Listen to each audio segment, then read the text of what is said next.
بسم اللہ الرحمن الرحیم۔ سورہ بقرہ کی آیت نمبر 148۔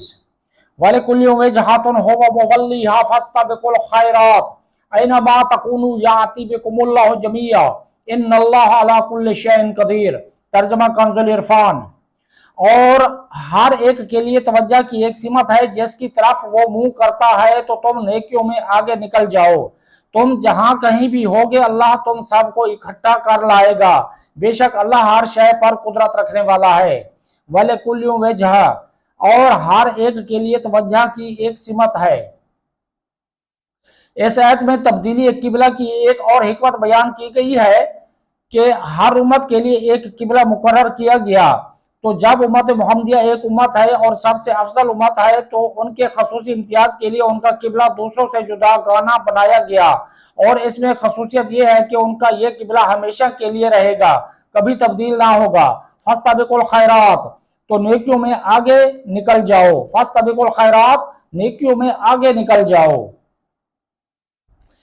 یعنی قبلہ کا موضوع طے ہو گیا، لہٰذا اب صرف اسی بحث میں نہ رہو بلکہ اللہ تعالیٰ کی عبادت و اطاعت اور دین کے کاموں میں ایک دوسرے سے سبقت لے جانے کی کوشش کرو۔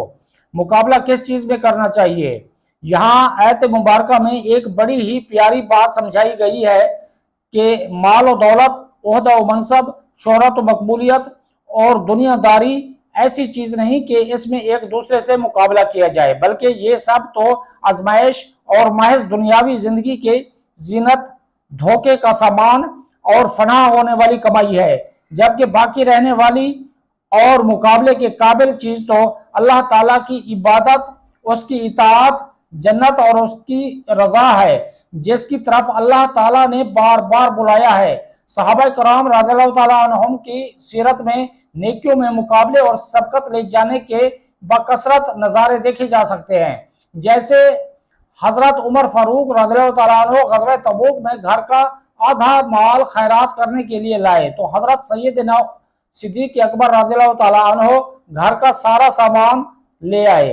صحابہ کرام رضی اللہ تعالیٰ عنہم میں باپ بیٹے میں جہاد میں شرکت کے لیے بحث ہوتی، ہر کوئی کہتا کہ میں شرکت کروں گا، تم گھر پر رہو، حتیٰ کہ معذور صحابہ کرام رضی اللہ تعالیٰ عنہم بھی راہ خدا میں شہید ہونے کے لیے بے قرار رہتے۔